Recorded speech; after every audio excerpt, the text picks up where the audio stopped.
Hello, and welcome back to another episode of Podcast Assemble, the show where you come for your rambling geeky download. My name's Tommy, and I am delighted, as always, to be joined by my friend and co-host who is across the pond. It is our resident Zomdong of the pod. DL, how are you? Zomdong of the pod. You've gone back downhill. Yeah, that was. I don't even know what to say to that. I'm a few shades lighter from what I could tell when I saw the movie. Well, you're very big, if nothing else. Let's say that much from the movie we're talking about. Yeah, well, I'll take it. There was a lot of that in this film. He's same in the last one, dude. True. Yeah, true. Same. He was a main character in this one, though. I felt, but he was just hanging out like in front of it, like for like it was a lot of stills. It was a lot of like long waits with it on screen, whereas before it was just flapping about while he's running. Beautiful pan shots just of a dong in the middle. For those that don't know, we're talking about the alpha's penis. Yes. Just so you know. Well, I mean, the film we're talking about is called The Bone Temple, which, you know, like if you just Googled that, you may or may not get a lot of porn. Yeah, I tried to figure out how to put that in my dumb summary, but I just couldn't make it happen. I couldn't figure it out. I was like, nope, I give up. You just did it. Don't fucking Google this movie without safe search on. Yeah, for sure. Mate, how are you? It's been a while. I'm good. How you doing, man? Happy birthday. Jesus, I nearly forgot. Feliz cumpleaños. You're old. True. I know. My brother told me closer to 40 than 30. It's a tough one. Take that. Mate. It's an L. But you're familiar with that. You've been there for a while. I don't know why I turned to an anime character. So, well, you're basically, what are you for? Are you 40? What are we doing for your 40th next year? Well, that's my beautiful fiance just turned 40 a few days ago. And so there's this joyous moment in our lives where, so she's technically 18 months older than me, but if you just say the numbers, there's about 5 months where she's two years older than me, and she will never live that down, because right now she's 2 years older than me. She is, and she's so old. I'm like, I'm engaged to a cougar, Dre. That's all I'm gonna say. Like, it's putting it in words here. No, we had a beautiful time for her birthday. Actually, we did. She basically got, like, as you should expect for a big 0 birthday. We did a ton of stuff. I did a beautiful little surprise birthday thing for her, which was everything I hoped it would be. All of her friends showed up. I mean, I was terrified. Like, I don't know, like, if you've ever tried to organize something for someone else's friends, like, yeah, it's not fun. What, you know them, but you don't, like, they're not like, I don't know, like, they're not your friends. They are, but they're more your partner's friends. And I had this WhatsApp group with like 20 people on, and I was constantly sending messages like, hey, just reminding everyone, and just letting you know, this is please come like 15 minutes before. And literally silence for like weeks. Everyone had like said they were going to come, and I was sitting there, and I was like, and I kept messaging like her best friends on the side, who I know pretty well. Like they're awesome people. They helped organize the cake and all stuff. And I was like, can you please message on this group? I feel like nobody's going to come to this birthday. You know, like, it's fine. Yeah, it's fine. Everyone's coming. And I was like, holy shit. And we came upstairs, and all her friends were waiting for her, and I was like, thank Christ. Like, honestly, it was like the predominant emotion was like an overwhelming sense of relief that everybody was there. Relief. Yeah. Well, it was great. I mean, it's stressful planning shit, and it's stressful planning shit with people you don't know, and it's even more stressful planning shit with people you don't know for someone you really care about. Like, not that you don't know them, but like you don't know how they're going to operate. Right, exactly that. And I think the other thing was as well was she's a planner. So my fiance, massive planner. She weeks in advance. So I started planning this because I knew it was going to be, so like a lot of her friends have got kids, and, you know, like when you're in that 40 or nearly 40 bracket, you got to deal with all these things. So I started planning in, I don't know, October time, something like that. So people could get it in the diary. You can sort of, like, I don't know, childminders and all that sort of stuff out. Yeah, all the things that we never think of at this stage. Yeah. And I so like it was planning for ages, and I don't know, it's like just before Christmas, we were sat in the park, and she was like, I should organize something for my birthday. I haven't organized something. It's a big 0, and and I was like, you're killing me. Stop. What do you do in that scenario? You say I've already got something, you know, I was like, just plan it for the week after.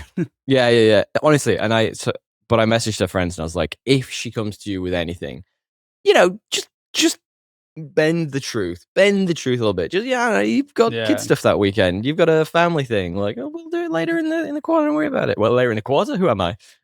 So yeah, it was, but it all worked out. It was beautiful. I got very lucky that all of her friends love her. Yeah, they all showed up. That's good. What did you do for your birthday? We did a pub crawl. It was good fun. London pub crawls in the cold. A lot of beer. Yeah, in the winter. Guinness. How many did you delete? I actually don't think I had that much Guinness on that day. I might have had one or two, but I didn't have it wasn't a day full of Guinness. It would have been a tough. That's a lot. That's a lot. If you just have a freaking pub, 4 pubs worth of Guinness.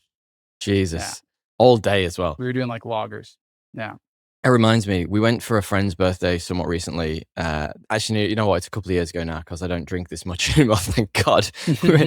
Balmoral in Sydney. It's a beautiful area where there's a ton of beautiful pubs, loads of eateries and stuff. And I arrived. I was maybe 15 minutes late. I don't know. You know what boys are like. Some of my boys are rugby boys too. So you got to be on the rules. You've got to stick to those rules. So I was 15 minutes late. So the first thing, I arrived late, so I had to finish the first drink I bought, which turned out to be a Guinness. And then a friend passed me another drink, and there's a drinking game they play. It's called HOWZAT, which is something that's going to come up a lot today. Just that one word. And I forgot to say HOWZAT, which is one of the rules, and then had to immediately finish a second Guinness.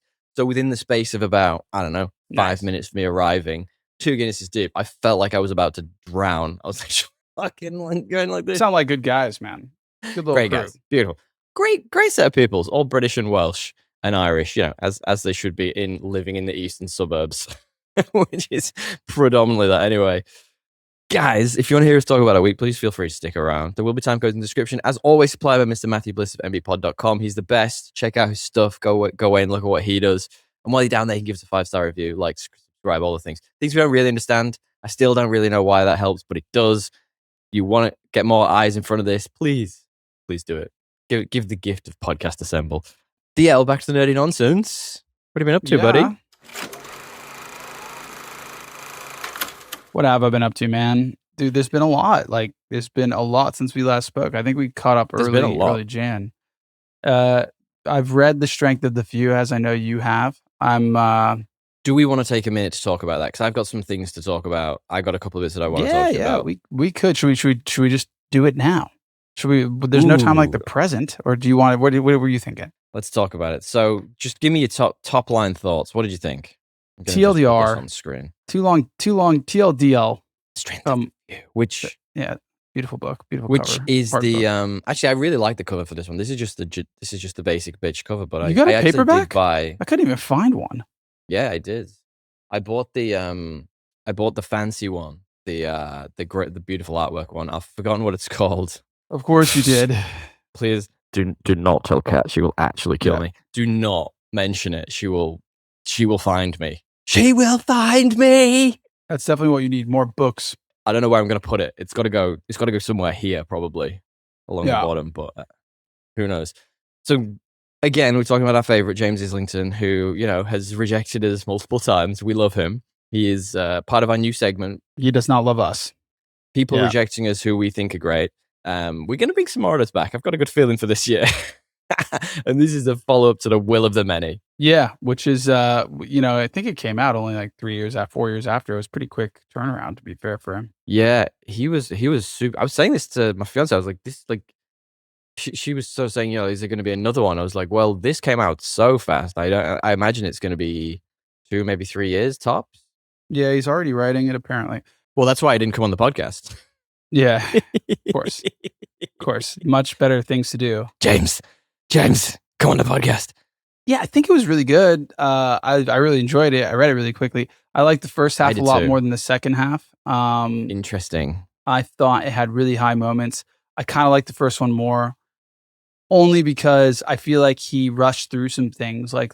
Spoilers or not spoilers, what do you want to do? I guess I'll try and keep it high level. Well, let's just go straight into spoilers. Spoilers for everyone. Yeah. We'll try and talk about this book very high level, but we'll go into spoilers very short. So if you don't want to know anything about this book, just go away now. We highly recommend it. We've talked about The Strength of the Few before. We actually did a full episode on it. In fact, go back and listen to that because we go into grave detail about how awesome it is.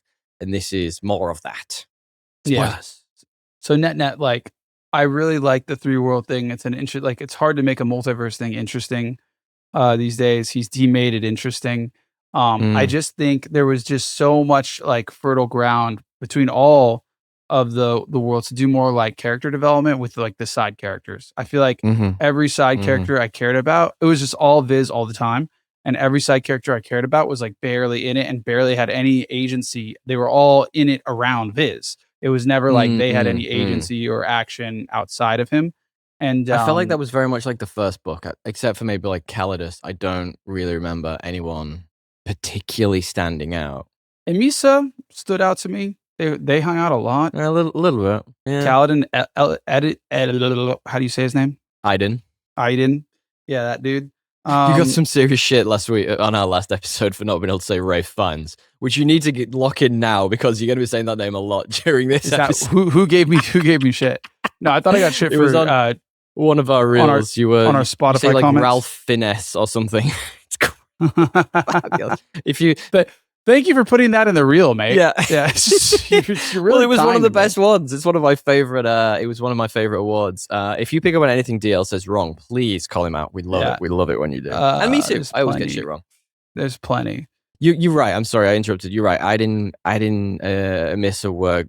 They were good characters, and they got more development than people in this one did. But I do still think it was. Well, they weren't even in this one, dude. They were in like the first half of the book, and that was it. Not even. Like they were barely in it, and Olki score wasn't in the book at all. Not at all. No. And it was such an interesting dynamic. I thought that they were going to have like this like 2-pronged approach to like assessing each other and figuring out trust and like really getting to the bottom of things. And all of that stuff happens off page. The fall of Catan happens off page. There's too much shit that happens off page. There was also a good like ground for character development between like characters we care about, right? So I was disappointed by that. I think that's my problem with this book for sure. So for anyone who doesn't know about the Will of the Many, effectively the book ends with the main character who's called Vis or Diego or Copernicus. You pick a fucking name. He's got 15 of them at this point. He now has Deglan and Siamon and too many names. Connexer or whatever the fuck, the executor. Ugh, whatever it is. He goes, he effectively gets his body, his personality split into 3 different worlds and becomes synchronous, which is the end of the first book. Kind of, it's a byproduct of the whole point of the first book, running through this maze. Yeah. Really interesting. The types of worlds he gets thrown into, and I think what interested me most was that the worlds I thought I was going to have the best time with weren't the ones I ended up enjoying the most. So you know us. So the worlds specifically, and this was my purview of them. Like, you tell me what you thought. Yeah. The main one is obviously, it's ancient Rome. It's got some Greece thrown in there. It's a bit of it's not dissimilar to the themes of Red Rising. That's Res. It's Lucium. Is that right? That's the one. Lucium. I don't know. Don't ask me how to say things. No, last week I tried to say transcendentalism and I said existentialism. So, they are. But honestly, words. all the transcendentalists had existential crises for sure. Crises. Absolutely did. Well, we're going to make this super simple. So there's one which is Rome. There's one which I perceived as sort of like Vikings or like Celtics. That whole thing, and then there was sort of one which is kind of Egypt at its absolute peak, sort of. Yeah, I mean it's Egypt. It is Egypt. Yeah, right. Sure. And we've talked about how much we love Egypt a million times. So I was like, I'm gonna fucking love this one. It's got all like, you just saw the front cover of the book. It's got all these like flying zombies with sword arms. I was like, this is everything I could possibly want from a storyline. What more do I need? Like, it's amazing. And when you started, I think the Viking one was slow to start with. It took time. It didn't necessarily hit as hard as I thought it might, based on how the first book ended. And then I felt like we didn't spend a lot of time with original Resvis in my brain. And like, I think you were saying a lot of things happened off page, right? So not a lot happened with that one. So what happened was my expectations were set for the first half of the book. And I think this sort of resonates with what you were saying a moment ago. For the first half of the book, my expectations were set based on what I thought I was going to enjoy. And then by the time I hit the middle of the book, I went, actually, it's completely the other way around. The Viking one was the one I completely felt emotionally attached to. That's where I gravitated. The main Rez character was the one that I spent most time with, so I think I sort of still enjoyed it, but I did feel a little disappointed at how things rolled out. The one I should have loved, the Egypt one, I was like, holy shit, this is so boring. Like, what is happening here? Like, he's just spending time thinking about going across a river. I'm like, what are we doing here? Yeah, I mean, there's not as much there to do, just by the nature of what he set up. So I actually did enjoy the beginning and end of that world. Fair. C-Raw being a big part of that. Yeah, I enjoyed most of when he leaves. It's like there's a real absence. Like you're like, holy, like 100%. You know, but the Lucium stuff, like it was slow, which I liked. It was more character driven, which I liked. But I just like, it's hard to like get into a bunch of new characters. You haven't like he has to do a lot there. He has to basically, and it was a difficult task. Still enjoyed it, but I think the problem was like Rez was everything I wanted it to be in the beginning. And then everything just started happening so fast and skipping. Like it was show don't tell for the entire first half of the book with Rez. And then it was just the opposite for the second half. Like as soon as the Basilica scene, which is amazing, by the way. Should have been amazing. I enjoyed it. Sorry, actually, yeah, you're right. My bad. You're right. My bad. I think because you are in the room at the time. I think my problem was everything that happened afterwards. That's right. Apologies. Yeah, you're right. The Basilica was great. But that was like the point where that whole storyline, because I thought it was going to cook up. I thought we were going to start seeing more about Kaladin's dad and like learning all about like the dynamics between all the different players, and like Ulfki Score was going to get involved, and we'd have like all these like power politics, and it just never happened. They just yada yada over it. Confusing because I feel like he set that up. He set it up really nicely. Like it was ready. It was like that's the best part as a writer when you've done the work to then go have the fun. Like the chaos, and I feel like he just like yada yada over the chaos, like which was wild to me. It was just such a crazy decision. You're at your zenith here, like give me that crescendo, and then and he focused on the Carnifex character more, which was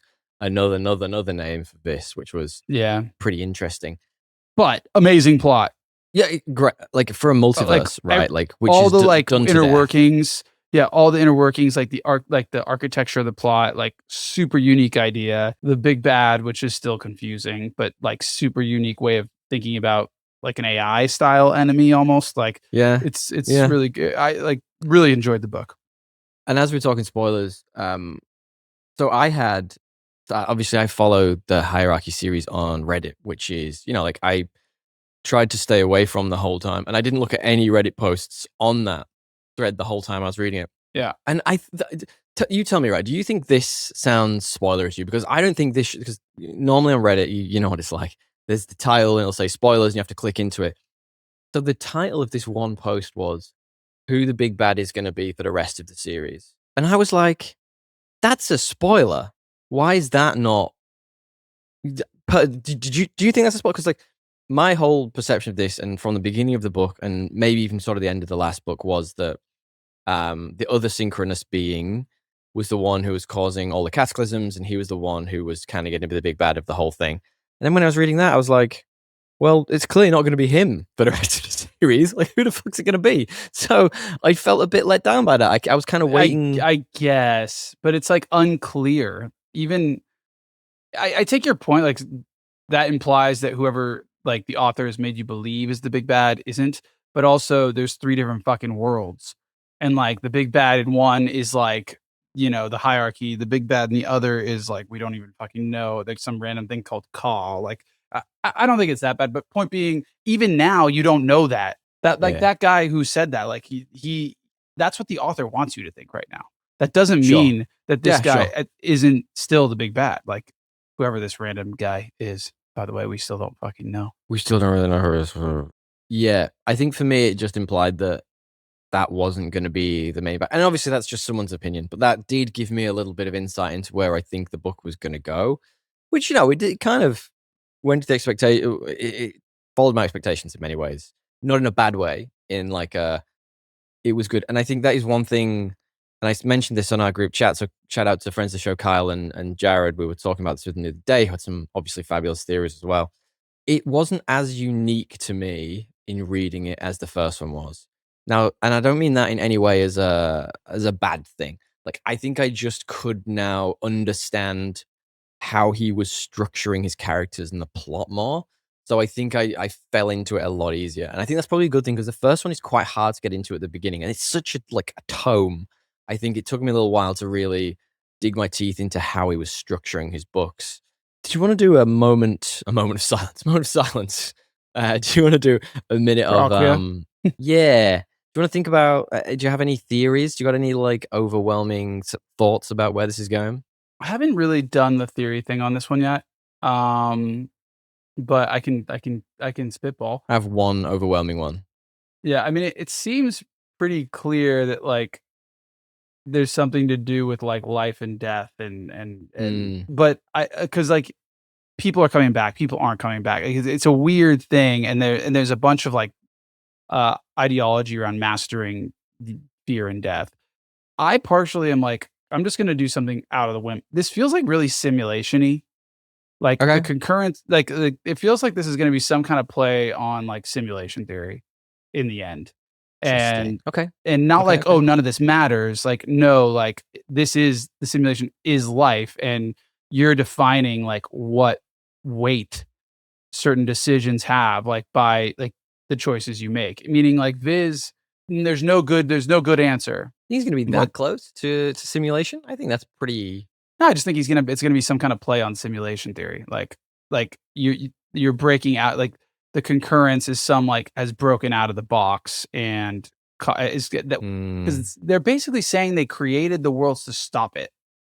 So it feels like it's some kind of like something is broken out of the box and you're trying to put it back in. And at that point, what's in the box? Yeah, I don't fucking know. My biggest theory is that you're gonna get essentially Viz having to decide some crazy amount of death or some other crazy amount of death, and it's like, how do you like? And the decision is like, who gets to make that choice? And that's going to be like the prime. Yeah, I 100% agree. I think it's really telling who comes back at the end of the second book. I think that the direct, from my theory is just expanding on that a little bit, is that he is going to become death, as in he then has. Cause my theory is that it's like a circle, right? Life and death's a circle, but there is something stopping people, reincarnation, whatever you want to call it. There is something stopping the second half of that, where spirits return to the afterlife, whatever it is. That's why they can bring them back so easily, and he has to break whatever is stopping the cycle. So he then becomes death. So in doing whatever he has to do, he has to make the choice between continuing the world as it is and having the opportunity to see these people who have been brought back to him, or be able to bring anyone back at any time, effectively, or allowing death to continue. It's a very Elden Ring thing. It sounds like a much better theory. It also aligns to the fact that like there's this area that they haven't explored, and this was like, if I'd have thought about this a bit more, I would have probably gone this way, but the whole Chimerian similarities to the people in Lucium, who also are more existential, more religious, meaning like, hey, there is death and there's life beyond death, but you have like your corporal body goes, like, and the Chimerians have a similar belief, like you get to choose your death. And they haven't touched that yet. It's like this lore that hasn't really been explored. It seems like he's saving it with Aiden. Aiden's whole family, Aiden's whole like entourage of people, or entourage of culture, and then also the people in Lucium. See, like multiple times, Viz is like, they remind me of Aiden. They remind me of Aiden Chimerian. The language reminds me of Chimerian. There's something there that I think they're gonna tap into and be like, hey, this is the way it used to be. So I'd agree with your theory. Anyway, it's so complicated with James. Yeah, agreed. With him, it's impossible to. I think you're just never gonna, because he's not gonna give you enough to know. It's not like Game of Thrones where there's like pretty telegraphed shit. If you're paying attention, like Jon Snow was a Targaryen. You could tell from the first book if you paid attention. There's none of that here. Yeah, unless there is, and it's just too thickly ingrained for us to realize at this point. I wonder if reading back on this in 10 years' time, when all 3 or 4, however many have come out. Maybe. I think it's more lore-y, this book. It's not as symbolic. Like those things are usually done in like allegory or symbolism or like, motifs. This is way more like, you got to just know the lore, which because it's so fun and cool, I don't mind. Yeah, and I do think that as well. Like you make a good point there. I think it's so fun and cool, and the character's so interesting. I do think he's a bit of a Gary Sue. It is so fun and cool. I do think it's easy to skip over some of the really core pieces. I remember listening back to the first book and going like, "Oh my god!" Like he foreshadowed.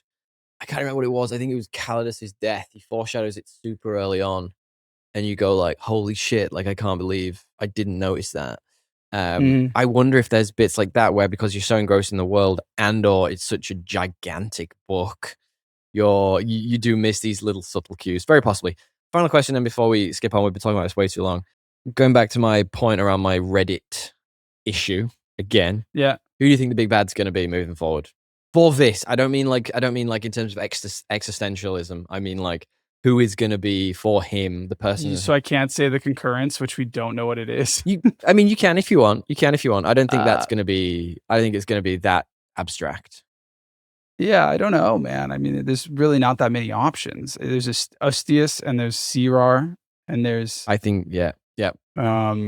There's really Viridius. I'm with you and friend of the show Jared on the Sirar. I think it's going to be. Sirar is such an interesting one though. Like he either like the only way it makes sense is if he thinks he knows a better way than is being done, and he's willing to risk breaking the status quo because he thinks he can come up with something better to beat the concurrence. Which fair enough, he seems to be pretty smart. So maybe that he thinks. I think that kind of character of like. I'm so smart that I'm gonna have hubris that I understand this better. That's a good fun story to play with. So I could see that.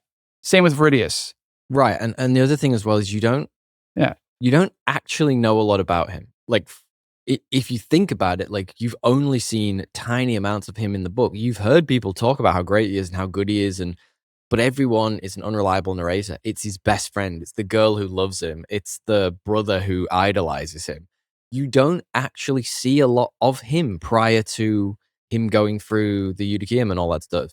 Sorry, not the Eutychium, the Abidium. The maze.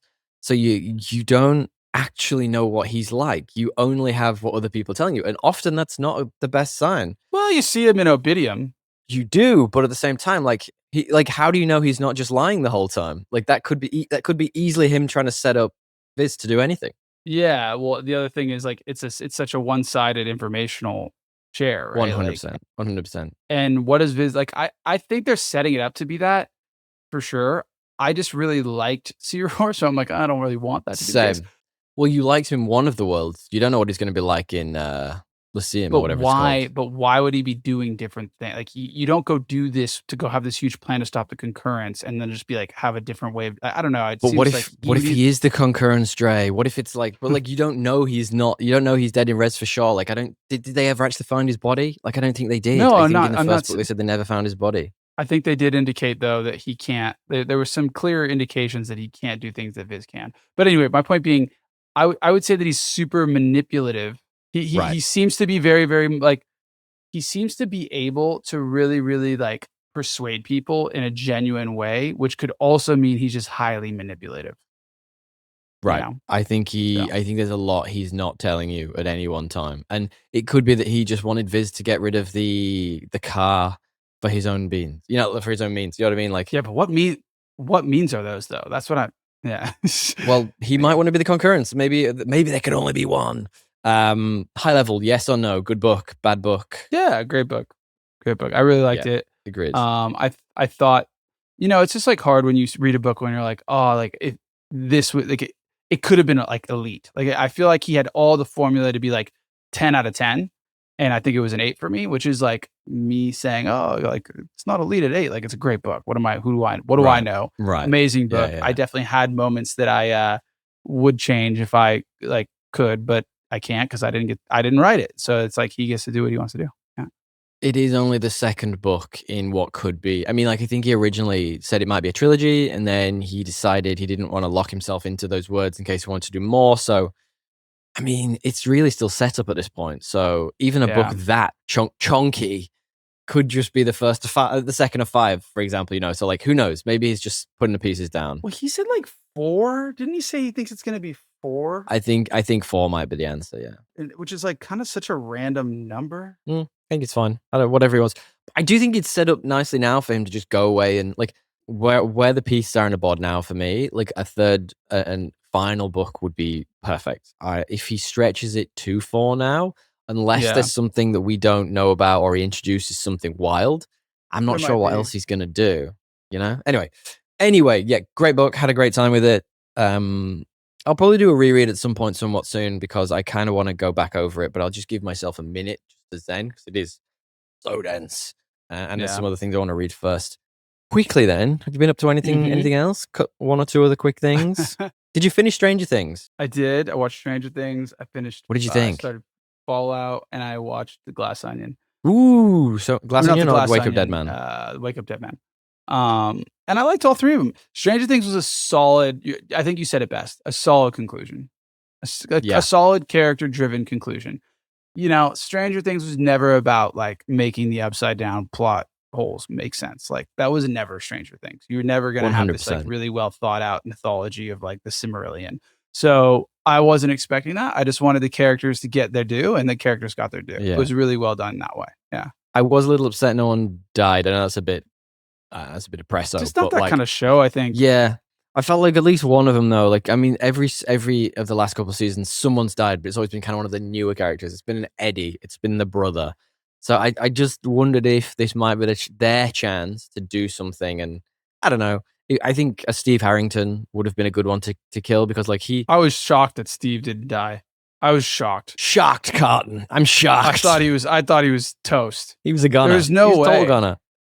Him or the brother. He was just gonna have that moment, like, don't forget about me, right, Dustin. Like, and then the hair and like. But then Dustin's other mentor had already died, you know. So maybe it's Dustin that should have died in this one.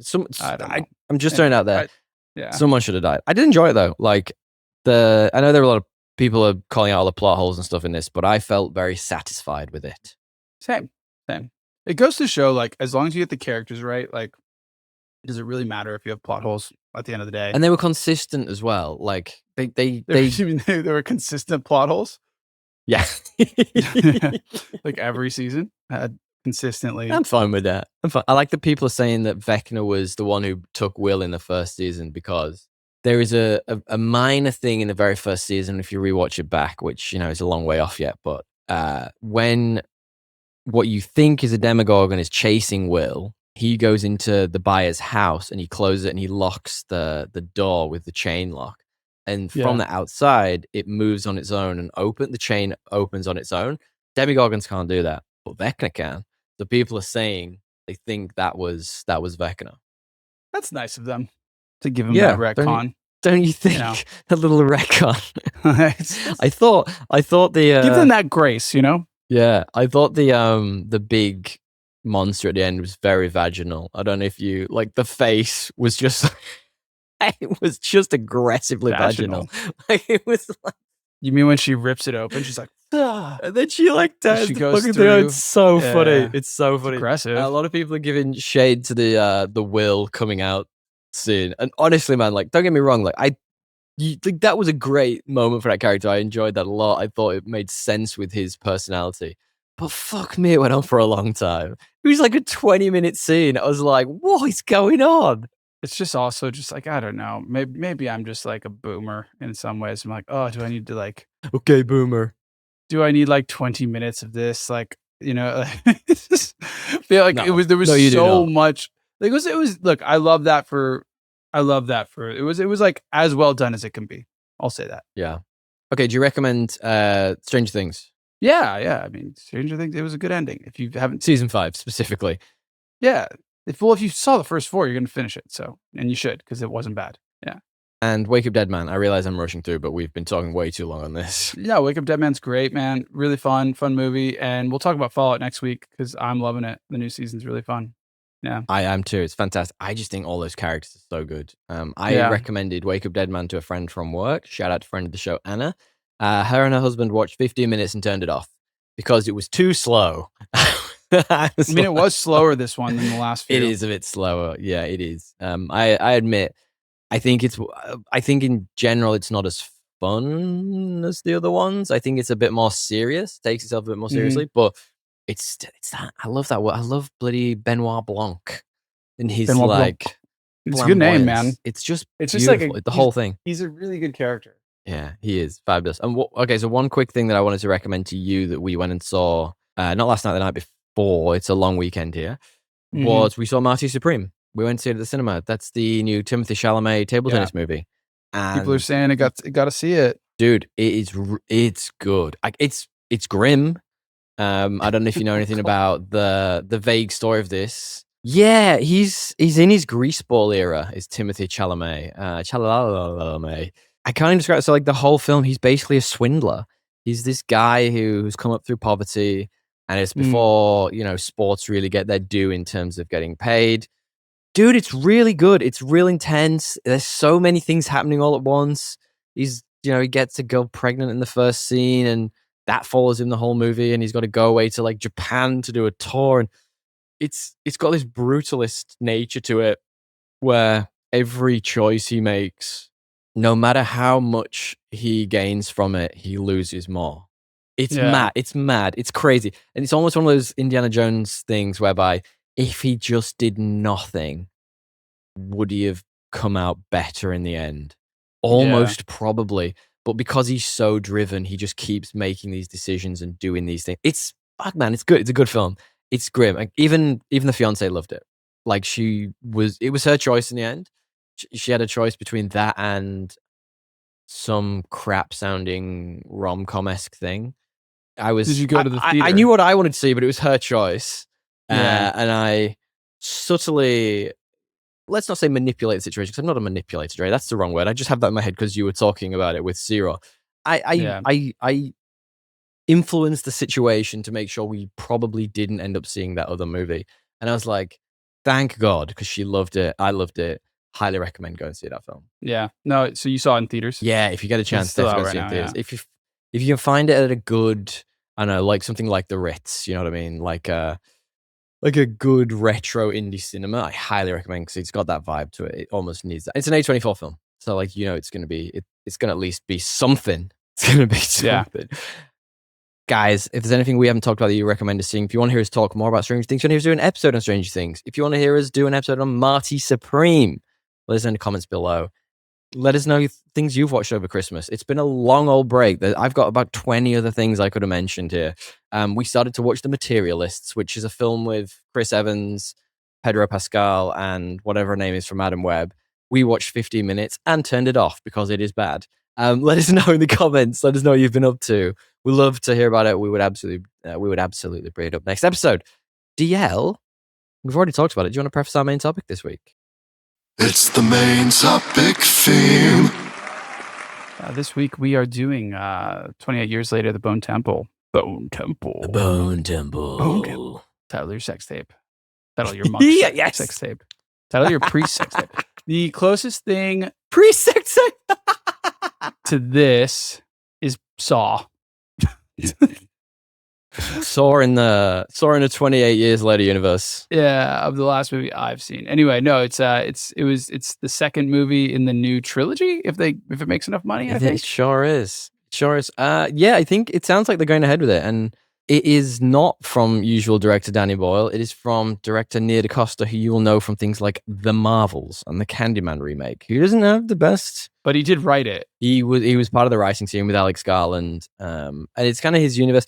You can tell he's got a hand in this because it does feel like like a Danny Boyle movie, even if it's got Nia DaCosta's fingerprints all over it, which we'll talk about. But do you have a stupid plot summary, DL? Yeah, I mean, for this one, I've already kind of given the game away, but my dumb summary is the closest thing to artful torture porn and body horror you're going to get, I guess. Because it is, I guess. It's an artful movie, but it is fucking gory as hell, and like very much body horror, not just like art. It may not be one for the partners or anyone who's squeamish, let's say. Somebody should have told me that before I went. You didn't ask. Mine very quickly is psychosis, schizophrenia, and zombie dong. How's that? Yeah, it's true. That's what it is. We're going to talk about all of those things as we go through. This is obviously brings back Alfie Williams as Spike. It's got Rafe Fiennes. I'm going to say Rafe Fiennes, just so you know, as Dr. Kelson. It also brings back Chai Lewis Perry, who is Samson, who we're going to talk about a little bit in a moment. But Jack O'Connell is kind of the new big bad of this film. He plays Sir Jimmy Crystal, which, man, he was absolutely bloody terrifying in this. He killed it. Yeah. What have you seen this guy before? Fantastic character. Yeah, he's in a couple of things just this last year. I think we'll talk about him in a moment. He's wonderful. And like you said, this does continue that 28 years later movie. And this one is probably for me the one that calls back to the first one the most, because the very first, in the beginning of the 28 days later movie, we're in 2002. A rage virus gets set off. And what's interesting is that's when the world effectively stops, right? So we're talking about Sir Jimmy Crystal. We talked about him last episode. Go away and check out our 29. Why do I keep saying 29? 28 years later. 28 years later episode. You meet this guy at the end who clearly styles himself on a horrible, horrible, horrible human being. We're not going to go too much into Jimmy Savile, but that's who he styles himself on. And what's really interesting about that is when the world stopped, that was who his idol was. And that's who he's effectively styled his entire persona on. Not sure about the devil worship, but that's, I don't know if that was Jimmy Savile, but we can talk about it. He pivoted a bit, yeah. Yeah, but this one follows the Jimmys and Spike and also Dr. Kelson's story more so. Talk to me then at a high level. What did you think of this? Look, I was going to say I couldn't look away, but I did multiple times. You do get squeamish. You do like to look away. I'm not even that squeamish, but like, this was just too much. But it's a really interesting, like, meta movie. It's super meta. Definitely. Yeah. It was not what I was expecting. You see that first movie and you think Spike has this big arc where he and it's like a character family film in a way, like a coming of age tale. And this is just like not that at all. Like it's not even a continuation of that. It's like Spike is like a side character. He's in a lot of scenes, but he's not. He's probably got 5 lines, 10 lines. He doesn't have a huge amount of dialogue. I think going into this, I had a lot of preconceptions, maybe like you did, but I had also filled in some blanks in my head. This effectively starts almost pretty much directly after the first one ends, right? So, Spike is with the Jimmys. Dr. Kelson is off doing his own thing.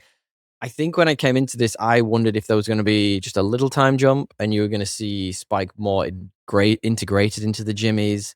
It doesn't do that, and I think probably for the best, maybe. Yeah, I don't know. Look, high level, I really enjoyed this movie. In fact, I think we'll talk about this. I think I liked it more than the first one, potentially, which I don't know if it's how you feel about that, but we will talk about it. I kind of wondered, and so the reason why I thought that might be the case is because with Kelson obviously being such a big part of this movie and him being, I'm not going to say he was the heartbeat of the first movie. I think the story between the mother and son kind of was the heartbeat of the first, the real core of that movie. But I think in terms of the good side of humanity, he was definitely the core of that part of that first movie. So I wondered if this was going to be a case of he had to bring Spike back. He had to bring him back from being so integrated into the Jimmys. But that's just not where this went, is it? No, it didn't actually at all. Yeah, look, I enjoyed it. Like, it's hard for me to compare it to the first one because I just think they're such different movies. Like, they're doing different things. In a good way? Yeah, I mean, like, I don't want to go see the same exact movie again. Sure. So we always say we want use the same IP but do something new with it. Like, this is new, and it's not so divorced from the other one in terms of theme that you're like, what the hell? Like, but it's like almost that. It's like close. Tonally, it's just a different movie, I think, in a lot of ways, except for except for the Doctor. He's like the one thing that like kind of ties it all together a bit. Yeah, agreed. It does lean a lot more into the theme of humans that are real monsters, which and talking about the first film, that is 100% the theme of the first film. Like, that is the overarching narrative of 28 days later, and I like that it's sort of almost come full circle back to that. Before we keep talking about this, do you have an answer to my one favorite question, which is, if you could remove everybody from this film and replace them with Muppets, but keep only one human character, who's the human character you keep? I guess the Alpha. Oh, yes. Imagine him just tearing through things. Oh, that would be hilarious. I didn't even think I guess of that. the Alpha. Saying that, though, I would love to see a Muppet version of Kelson doing that dance he does at the end, which we'll get to when we get to spoilers. That would be phenomenal. Just like Kermit doing that shit would be fucking brilliant. I'm a big fan of that. That guy was having so much fun. He was in his absolute element. He was so camp. It was just so over the top. It was great. I enjoyed it a lot. I think the obvious answer is Spike to this, keeping Spike as the human and everything else around him being mad. But then if you think about it, like in the same way when you talked about weapons and you keep the druggie as the human and everything around him is just mad because it's all in his head. What about Sir Jimmy Crystal? Like imagine that, like, because there is definitely an element of him being not quite right. I feel like if everything around him was, Muppets, it would make total sense from his perspective. What you say? I love it. How's that? That is a very Jimmy Savile thing to say. The thing I really liked about this, and we'll talk about, is it did keep its budget quite somewhat low for a Hollywood movie. But I think this does something really right that you don't see a lot, which is allowing a team to have a creative vision and actually follow through with it. You don't often see that nowadays. Like if something like this, you said it, this does dive into the horror elements. This dives into the torture porn elements of this potential universe, and they've let them run with it. And it's really helping this film because it has a clear vision. It's driving towards that. Different director, even though she's done fantastically with this, you can still tell it's a Danny Boyle film. To me, that's as that makes this more impactful because it is clearly a vision. Yeah, like I'm not saying I don't like it at all. I agree. Like I think it's good that they've like gone with it. It's just not the other one was like an easier watch for me. I like the coming of age tale. I like there was more humor in it that was a lot more humanity. There's humor in this, but it is fucking dark. Oh wow. Yep. But the peak of this movie, in my opinion, is like better than the last one. Yes, the highs are higher. I would agree with that. When he is like, but I don't think it's like as watchable as like a single thing. Like if you just saw this and you were like, had no context to the one before, it would be kind of weird. You'd be like, what the fuck am I watching, dude? Like, I don't know if this stands out as a standalone movie yet. Yeah, you need the one before, but it doesn't feel at all tonally like the one before.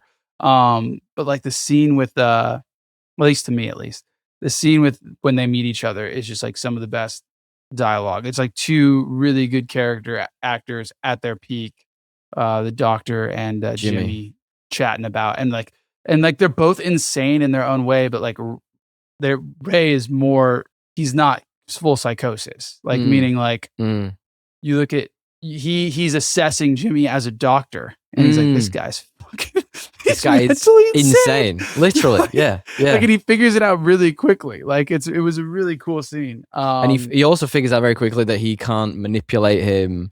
He can't overpower him. No. It's a real fascinating part of the film. Yeah. But it kind of all leads up to that.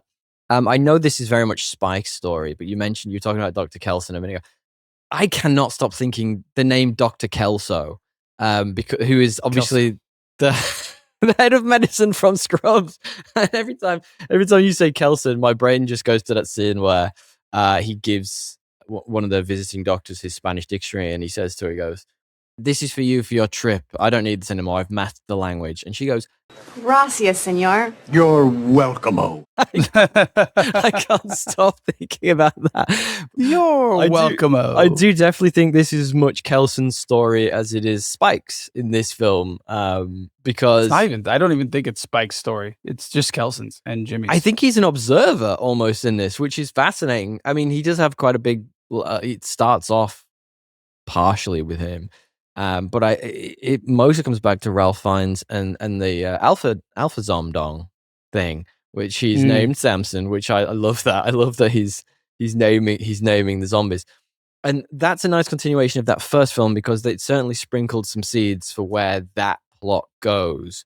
If you hadn't seen the first part of this, the whole thing would be fucking confusing. But that would probably be the most confusing part to me. You'd be so confused. Him just like dancing with the alpha. Oh, that would be fucking. If you just like, well, to be fair, I'm pretty sure Gail didn't see the first one and she came and saw this. And what was her perspective? She was looking away for half the movie because it was so brutal. Wasn't loving it. Wasn't loving it. Let's say that much. I'll ask her after this. Yeah. I got a feeling though, this film, one of the key themes of this film was, it's hard to explain, but you know that adage whereby if you walk in a straight line in the woods, you eventually come back on yourself and you end up back where you started. Because you think you're going in a straight line, but you're really not. You're actually sort of veering slightly to the side. That's kind of how this film felt to me. And the end where the 29 years later ended, I feel like the Bone Temple does that thing where even though Spike goes off to find himself and do his own thing, there is a lot of him being like almost magnetism bringing him back around to where he started. And you wonder if that's where the next one continues that notion and he ends up back in the village that he started in for whatever reason. I really like that about this. I felt that it was quite deeply thematic in that sense that you are kind of always gravitating back to the people who make an impact on you. Yeah, totally.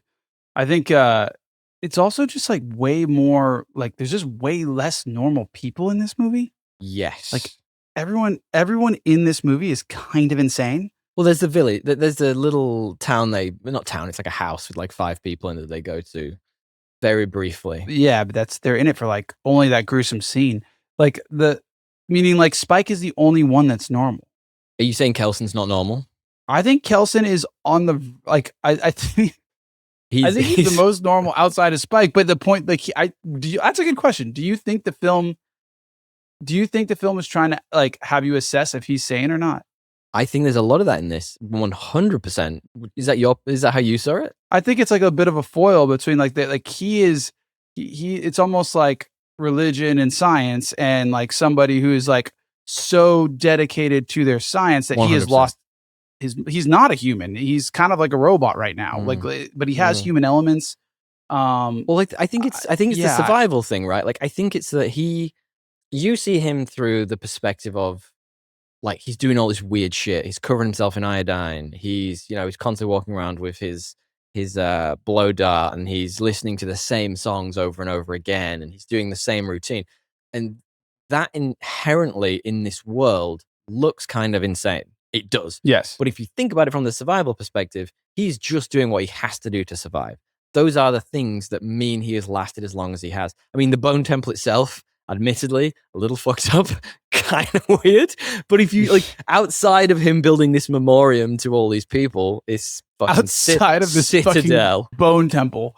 Yeah. Outside of the literal name of this film, everything else about him is somewhat sane. Like, you would want to listen to the songs that you grew up with. Like, if you could, you would find a way to do that. You would go on pilgrimages to find whether there's morphine in, a 70-mile radius. Like, as insane as that sounds, in that setting, you're going to do that. Like, you've got your book on how to survive an apocalypse. I reckon somewhere in there, it's just do the fucking simple things that keep you alive. No, yeah, but I think they're trying to ask something about, maybe I'm wrong, but like, I think they're trying to ask something about like, what is it sane to live so normally the way he, like, meaning like, yes, totally. All that stuff, he looks weird, but if you actually look at him, he's continuing to be a doctor in a weird way. Trying to be. Like, he's continuing, in whatever that means in this world. Yeah. And anyone that has that level of sanity, you think would like go try and build and be a part of a community, but he left it. So it's like I think they are trying to like poke at that. And then, Jimmy's just explore his grief a little bit as well. Like, he doesn't, like, that's one thing that you don't get a huge amount of, but when you get the flashes of it, you kind of realize why he's like he is. Like, he had his family, he had the people he loved, and he lost them at the worst possible time. And I completely agree. You're absolutely right. Like, there is definitely something wrong with what he is doing. Like, it is not normal to build a Bone Temple, even if it's a porn film franchise. Well, like, I mean, like, isolation isn't the worst thing. Like, I mean, like I can like I'm could be the perfect version of that meme. Have you seen the one where it's like, this is my room, women would hate it, and it's like a sofa, a TV, and a PlayStation, and a mini fridge. Yeah. I'm like, I could literally live like that.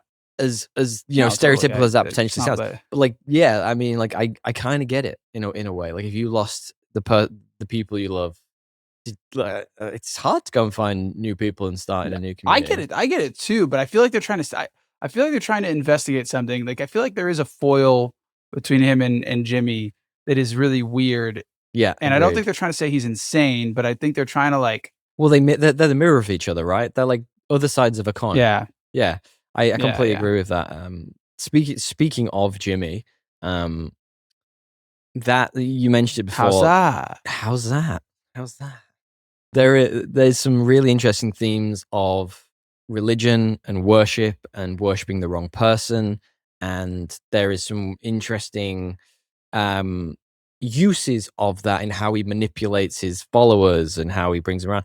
One of my favorite scenes in the whole movie is one of the very first scenes when Spike has his initiation into the Jimmies, and almost by luck he wins his initiation ceremony. And you know, like, it's terrifying and brutalist, and it's everything you expect from a character who based himself on Jimmy Savile, and that tracks through the whole movie. Yeah, why did they pick Jimmy Savile as like a character? We don't have to get into the whole like UK, but like, because that was not known at the time that this guy, and I think that's the point. Knows him. Yeah, I think that's so. The point. Do you think he's trying to?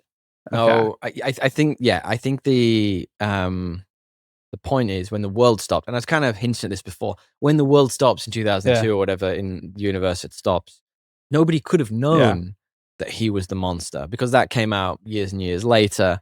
I think, but he still was. I think it's more this, and like, if you think about it, they talk about the Teletubbies all the time, stuff like that. This is because in the very first film, you see Jimmy see his dad get destroyed by the infected, and he's a child. It's the opening, isn't it? And it literally is. Yeah, it's the prologue almost. And it almost feels like the one thing of his childhood that he holds on to that meant something to him, really meant something to him, and he's sort of continued with that. And you couldn't have known that he was the literal fucking monster that he was. But it nicely parallels that he was this hideous human being in many ways, that like the movie's doing it intentionally. Yeah. Interesting. And I like that. I really do like that. One thing, speaking of his, mostly the Dr. Kelson story, we mentioned Samson before. Do you feel like there are themes of like breaking cycles of anger, leaning almost at like the media and social media, almost like trying to break out of like your echo chambers in many ways? I think this was like, weirdly, this movie I felt like was like less about breaking out it was like pro listening and it was very like, I came away from this movie being like, this is a very pro therapy movie, and very like pro like like listen, chill, observe, like don't fucking just scream at judge people. Like like how did you stop the fucking crazy screaming? Like, you calmed down and you listened. Like, with the crazy screaming being the fucking alpha being like, how did it stop? Like, you just slowly but surely taught someone to slow down and chill. And I think there's something there that's both like an assessment of like a very big like pro therapy take, but also like maybe a statement on just like how we all communicate these days in this 100% crazy world. I think what's really interesting about that is it does a lot with musical cues that we don't often talk about music. We are not experts on music in any respect, but the music in this, like not just the soundtrack, but like the score, do a lot to underline a lot of those themes, like the overcoming of the anger and all those themes. Great themes you were just talking about. And that really works for me in this film. I think what works for me best in this is the use of music to underline not just the themes, but also like the core feelings of the movie, which is it's really fascinating. And it's sort of like a lot of times juxtaposes the characters who are on screen, which is, like, it builds up expectations, and doesn't always pay off them, which is, like that's how music should be used in these types of thrillers. Yeah, for sure. It was the music was great.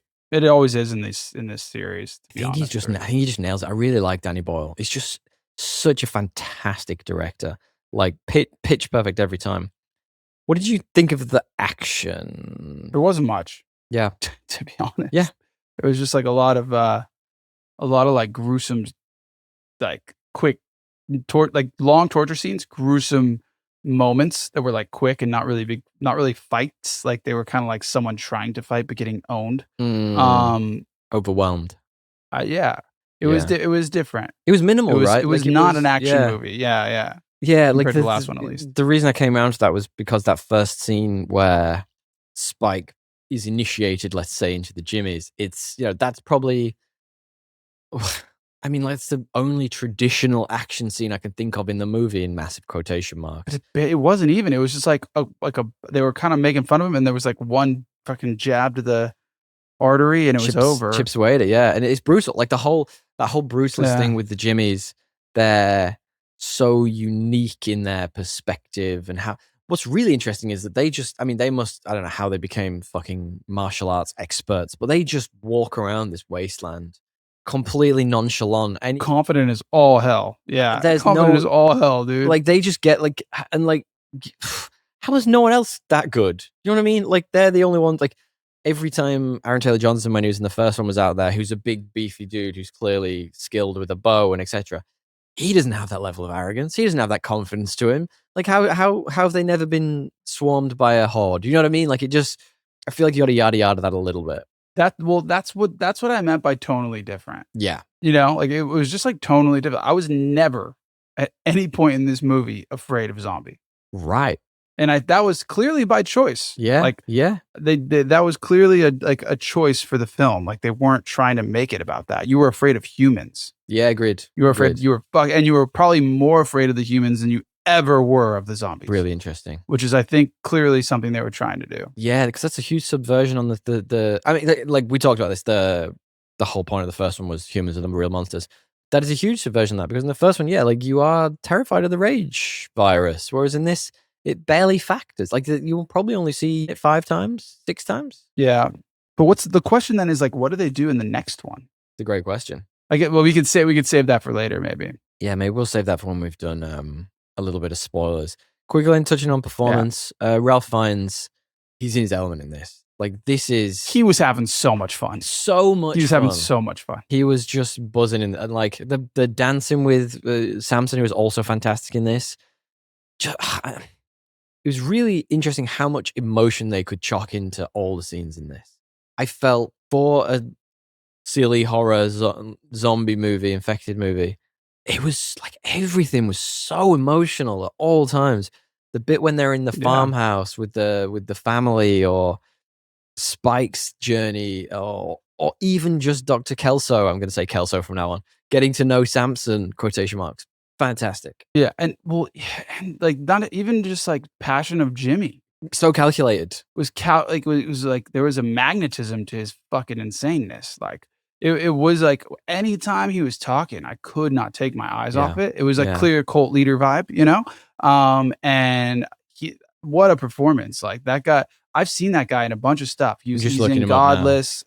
He's in a bunch of things. He was in Sinners as one of the first vamps. That's right. That's where he's from. I've seen him, but this was probably my favorite thing, like performance I've seen him in. Like he was just very, very impressively, like there's just magnetism and energy around it. We were actually watching David Letterman does those random interviews episodes for Netflix where he'll just interview like a celebrity.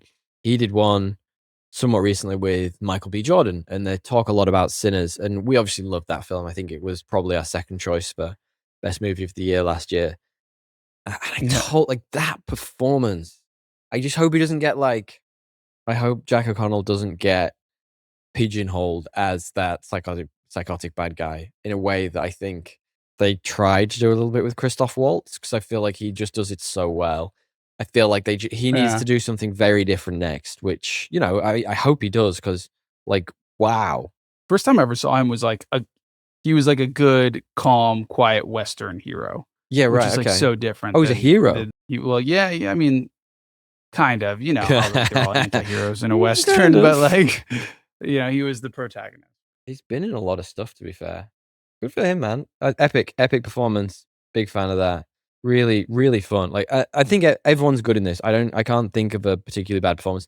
The girl who was in Falcon and the Winter Soldier, the TV series, who is the Jimmy, what's she called? Erin Kellyman. Jamita? Yeah. Like, what they call her? She sort of stood out to me. Yeah. She was Jimmy Inc. All the Jimmys are called Jimmy something or Jimette. I don't know, man. Like, she seemed quite that. She was the one person in this who stood out to me as being a bit one-dimensional. When you have so many great personalities, you've got Spike, who's terrified. You've got Jimmy, who's terrifying. You've got Kelson, who really wants to give you a Spanish dictionary. You've got Samson, who is evolving, let's say. Yes, changing. And all the others. So it's captivating. Right. Yeah. Everything's got even all the other Jimmys have something about them that's interesting. Like they've all got like, there is a reason they're following this psychopath. Whereas she just come across as very one-dimensional and I don't want to say bland, but I just feel miscast. I liked her. Interesting. That's great. I liked her performance. I thought like she was interesting, and that's why I'm really wondering where this goes because like Same. she was also cooked in the head. So cooked. Like she was just the least. Well, they all were. Cooked of. She was like the one that Spike had the best chance to align with. That doesn't mean that she was like not insane. She was actually more insane, Agreed. I would argue, because she was like, this fucking is real. She believed this guy's full of shit. She's like, I can be him. Or like, that's the vibe I got from her. Like, if he can do this, then I can. Interesting. And to me, that sets up a really interesting dynamic for where this goes with Spikey and she is very cooked. All right. We've been talking about this way too long. Let's quickly talk a tone and theme. What do you got for tones and themes? This is such a like gnarly movie for this topic. I don't even know where to go.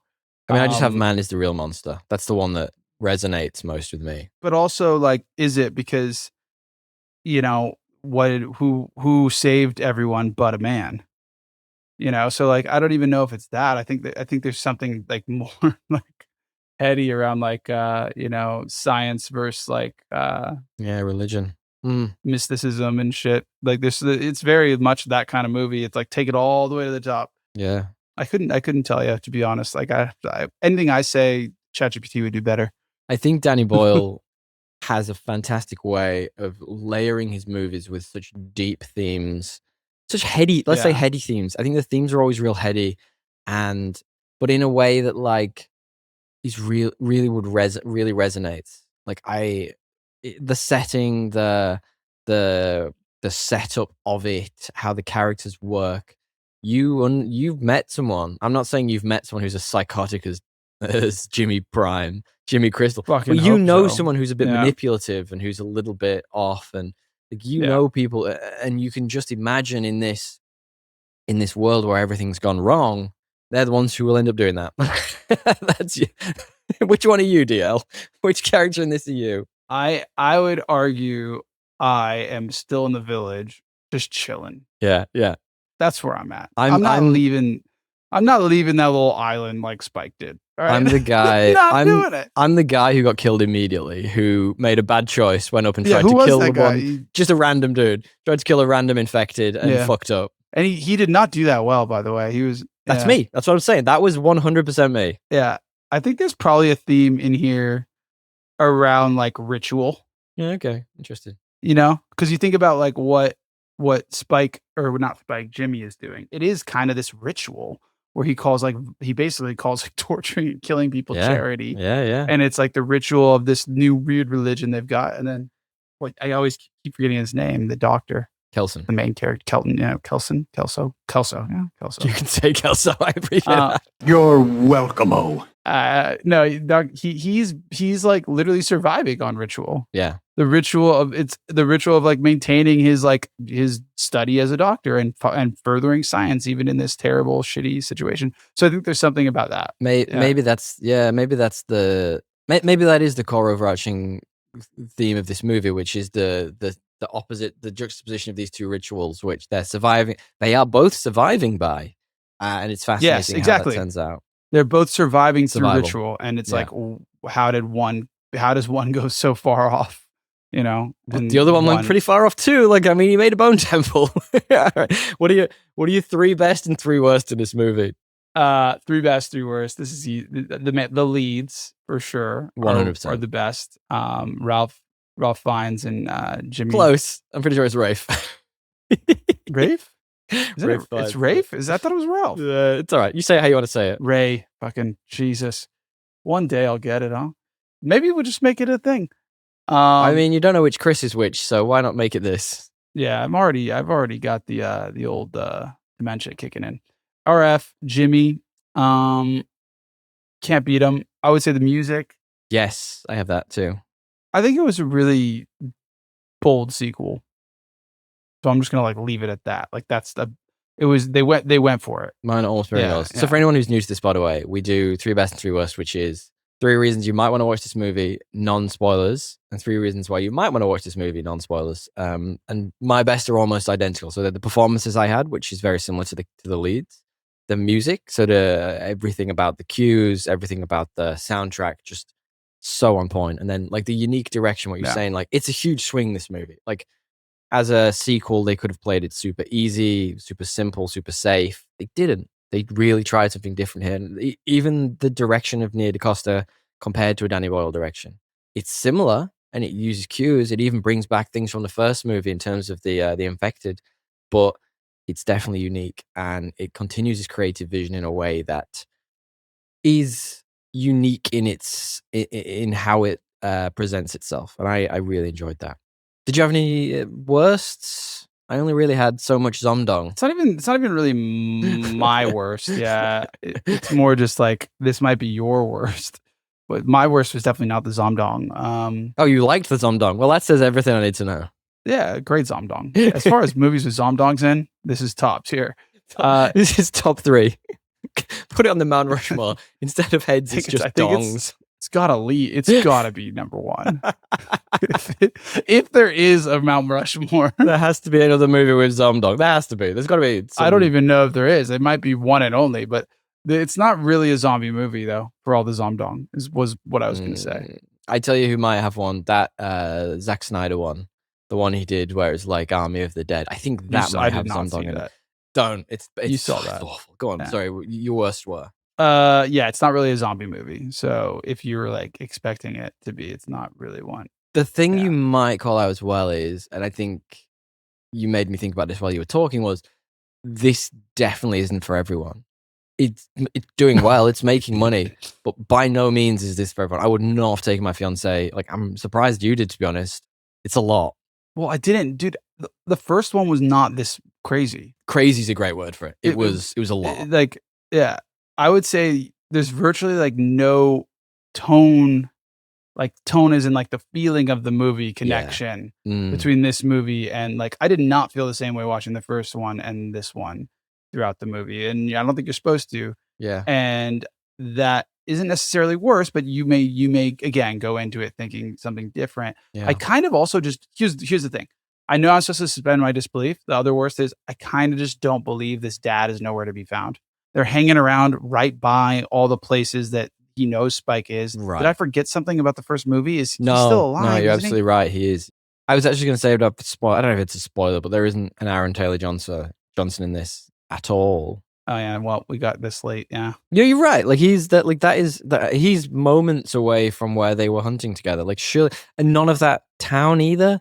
You're a bit why? There's just no connection to the first movie in a weird way that I feel like you might have tried to link it a bit more, or had at least the excuse, see the Jimmies just murder them, and then you somebody in that group, and then you're okay, well they're probably going to take some time before they come back, some kind of plot connection to it. The one thing I would say is that the first movie was quite a closed loop in itself. It settled the story of Spike. It was Spike to go off and do his own thing and eventually circle back. So I can understand why they didn't.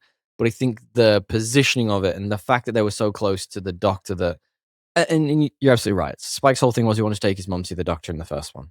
That was that simple. Yeah. And his dad knew that. Why would his dad not be at least trying to search that? You're absolutely right.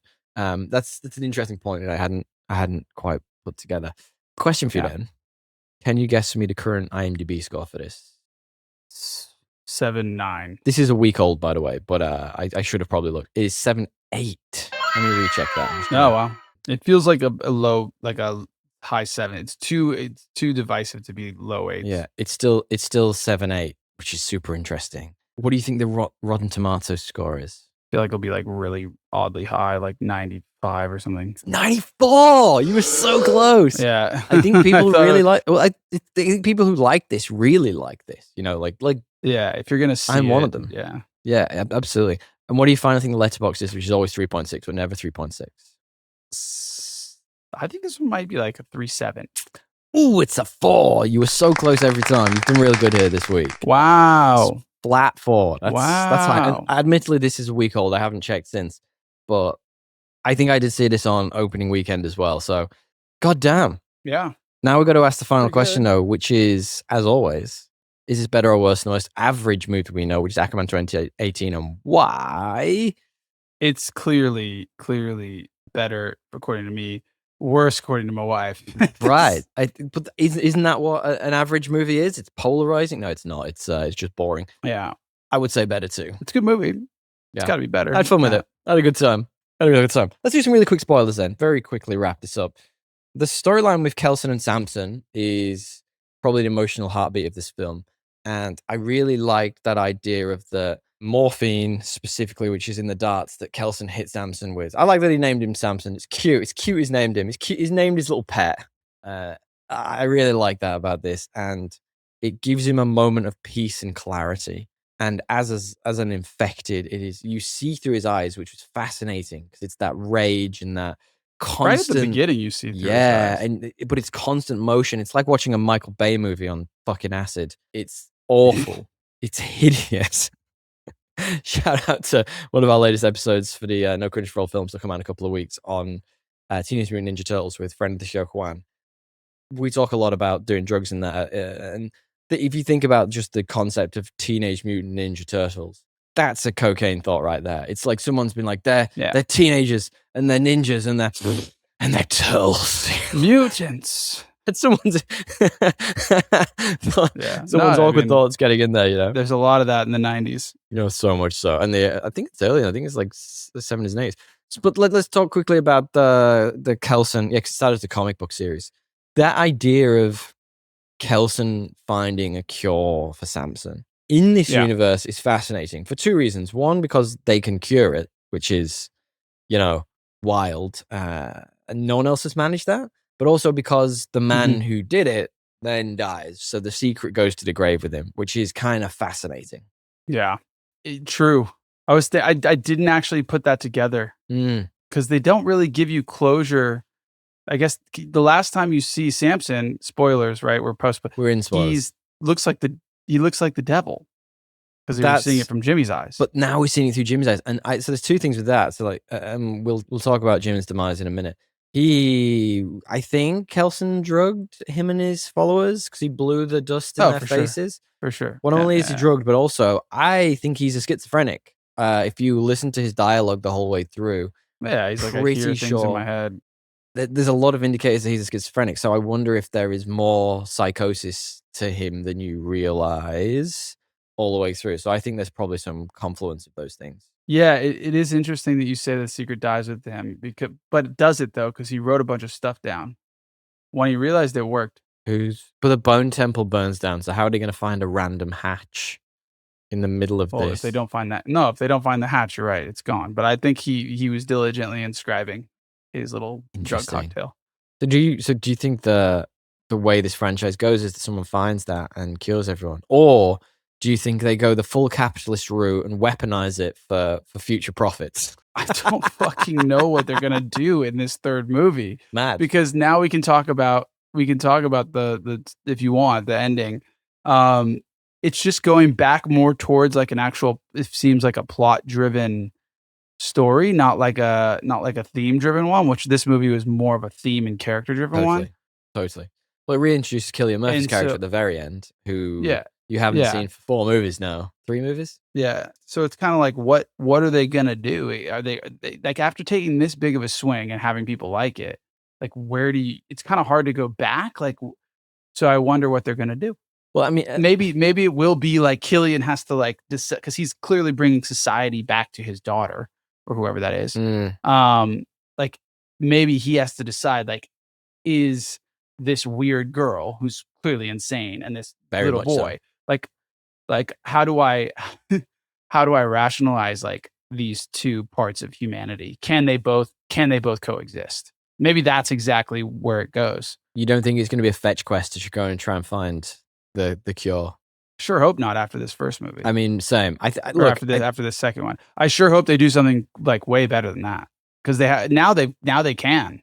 Yeah. Well, no, but I agree. I would say the one thing that I've said this whole time is that whomever is funding this in Hollywood, whomever liked 28 Days Later growing up and has thrown money at this, whichever producer has trusted this creative direction thus far.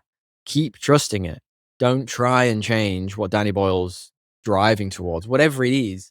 I feel like I want to hear the end of that story. I don't want to hear some cliche wrapped up nonsense, Avengers fucking Endgame nonsense where everybody survives, and you know what I mean. Like, that's not what I need in this. Like, I need to know how it ends, and if it ends bleak, you know, like one person, Samson, survives, and the rest of the world, you know, gets devoured. Samson's just like totally fine, because it kind of seems like it implies that he's he is immune to the virus after.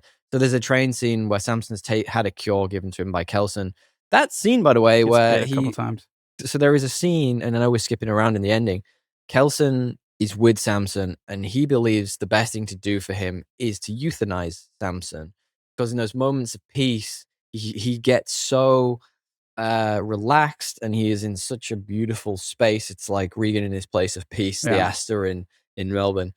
When he goes back to being the infected, it's almost torture he feels to him, because he keeps coming back and he keeps wanting those moments of peace and clarity. So he's about to murder, like, finish the life of Samson when he says a word, which is moon, which is something he from his past life, which, you know, like, it's a little contrived. I'm totally fine with that at this point. Like, I think it works and it's great in this. That wasn't that bad. I've seen so much worse, you know, through all our years of Hollywood.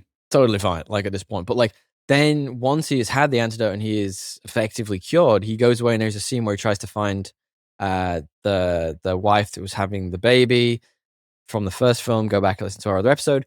And in that moment, he is attacked by a ton of infected. And I think he's bitten, but he comes away fine. So, you know, he's bitten like a couple times. Yeah, maybe he's immune. I think he is, because I think they like decided that it's more of like once you clear the psychosis, you're still going to have all these symptoms, but your mind part might be healed. That's so interesting. He still has a huge swinging dick. Yeah. So not all the that was symptoms that are whole gone. time deal. Don't pretend that was that whole time. You don't think that was part of the testosterone treatment? Yeah, I mean, maybe. I mean, I'm pretty sure that was a big fake dick, but that's all right. Talk to me then a little bit about Jimmy and his meeting with Kelson, because what a great piece of cinema. Coolest scene in the movie for sure. And it's all dialogue.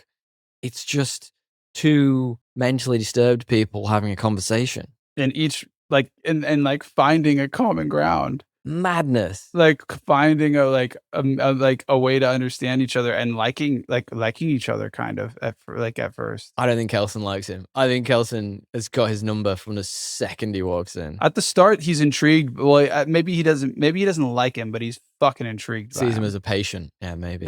That's clear. Like, to me, it's like clear. He's like, what the fuck is like? Today's interesting now, kind of. Yeah, you know? Yeah, certainly. I mean, it's definitely changed from Samson. The whole thing about the Jimmy gang trying to find the literal incarnation of the devil, fascinating, really interesting, and such a great like cult way to keep control over his people, something that they will never really find, but yet they somehow do. Like, it's wild. Like, I love it. It's so good. Yeah. And the way he manipulates Kelson into doing what he wants, basically by telling him he'll come and murder him, etc. Even though Kelson could probably just about deal with it, I feel like he just locked himself in his hideaway. and wait them out. Yeah, I wasn't that worried for him until like he let them all come. Then I was worried. I was like, this guy tries to come at you right now. I feel like you Well, he did. He just got stabbed a him. little dart right there. Yeah, One little in the stomach. I really like that scene. You mentioned it before. Clearly, Ray Fiennes is having like the time of his life, jumping around, pretending to be the devil, playing the music in the background. Loved all of that. Iron It was Maiden. so good. And these Yeah, it kids was who'd good. never experienced anything like that, probably never experienced those types of drugs as well. Amazing. And flipping on his head and telling the disciples to crucify Jimmy. Wow. Just like saving Spike. And in a way, like I mentioned it at the top, in a way he did have to save Spike, but not in the way I expected him to. I think my perception of this might be that Spike had given himself over to the Jimmies and he was part of them now. And Kelson had to bring him back from dark to light, where really Spike the whole time he's an observer. He's terrified. He's a child. He doesn't know what's happening. Spike's a victim, really. Like, yeah. 100%. And that whole scene, just fascinating. So well done. So well shot. The pieces of this I really liked as well were, and they're a little bit basic bitch, but the shots where you were getting all of the like the universe going on around it, and I guess that's maybe a theme of this movie too. Like, this is so insignificant in comparison to the rest of the universe. Like, you know, like from memory, it's hinted at in the very first one that the virus is actually just localized to the UK, just those islands, and never got off the UK. Like, it doesn't. I think the second one they implied it got off and it got to France or whatever, but I don't know if that's canon. And they pulled that back. Yeah, I don't know how canon that is. They pulled that back. If it is just, and that's a fabulous theme of this, like if it is just localized to that tiny little fucking island of Britain, the UK, and the world may have gone on around, like there may be smartphones, you know what I mean? Like I can't remember what film I was watching. No, there is. Right. We know there is. Oh wait, yeah, of course. Movie. Sorry, I'm absolutely right. We know. Chatting shit. Yeah. That is fascinating that they use shots of the universe to imply that everything else is going on around. Fascinating. So good. So interestingly done. Any final thoughts? Man, I mean, like, I'm excited to see where they go with it. Cillian Murphy quizzing his daughter on like politics, politics, like World War II and how it could never happen again, and like all this stuff, like irony when what we see on like the day to day. But like multiple people sniggered in that scene when he's like, an end to populism, an end to nationalism. But really intrigued to see where they go. Yeah, fascinating. And I wonder if like the other part of the first film, like anyone from that will ever come back. Well, I guess the only one that would matter would be Aaron Taylor. Yeah, I think you'll see Aaron Taylor Johnson sooner rather than later. Yeah, surely. I wouldn't even be surprised if it's a fight between Cillian and Aaron Taylor Johnson. Anyway, eventually we'll get there. Yeah, we will get there. Okay, then let's do a very quick bit of trivia, true or false. Wrap this up. We've been talking way too long. I actually have to go. Trivia, true, trivia, false DL from 28 years later. The Bone Temple, the titular Bone Temple, was constructed from around 5,500 skulls and around 150,000 bones, each of which was actually cast. Is that true or is that false? Oh, false. Actually true. They were attached to around 1,000 upright columns. So like every single one of those bones in that big old fucking temple, fabulous. Like, was so interesting.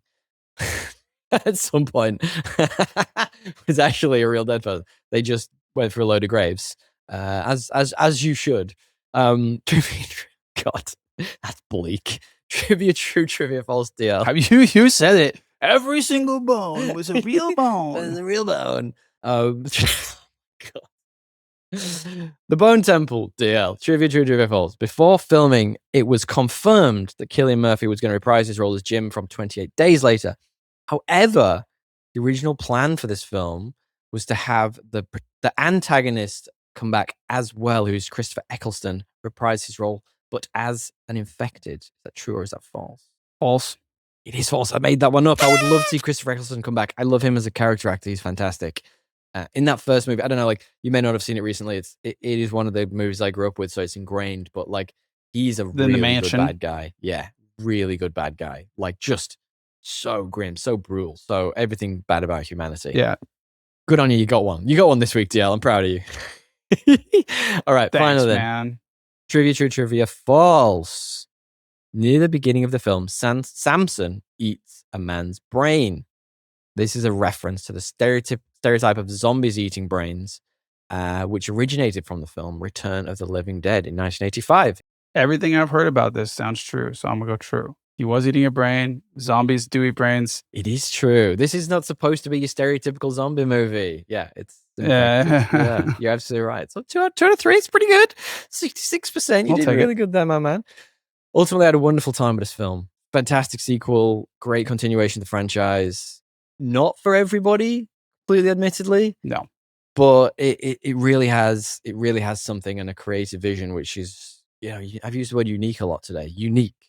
It really has that, and I'm glad it is a unique movie, though. Like, I mean, it's totally fair. Yeah. Super unique. Thank you for sticking with it. Dale, do you want to wrap up the show? Please give us a 5-star review. We would love it. We'd thank you if you did. Thank you if you don't, but we thank you more if you did. A big thank you to Matthew Bliss for editing and mastering. We won't thank you if you don't. I would thank him. I will thank him for thinking about it. If you got to this stage and you're still watching, I feel like you should at least think about it. Yeah, you should try. Right? Just try. Just open up the app, try. Yeah. If you fail, try again. If you'd like Matt to be a part of your podcasting team, get in touch at business@mbpod.com or head to his website, mbpod.com, to find out more about what he's up to. He's also got a new podcast called Rethink Podcasting. Short pieces on, podcasting and how to elevate your game. It's beautiful. It is very wholesome content. Go away, check him out too. Give him 5 stars. Yes. He's the best. 5 stars. 5 stars. 5 stars. 5 stars. I hate myself for selling out for doing this every week. This is really devolving. Yeah, it really is. This is devolving. Yes, and DL. Yes, and. Give me more. Okay. Until next time. Tally ho, baby. I need to sleep. I love you all. I need a day. I got to go and do stuff. I'm like awake. Tally ho. Ladies, good night. Gentlemen, good morning.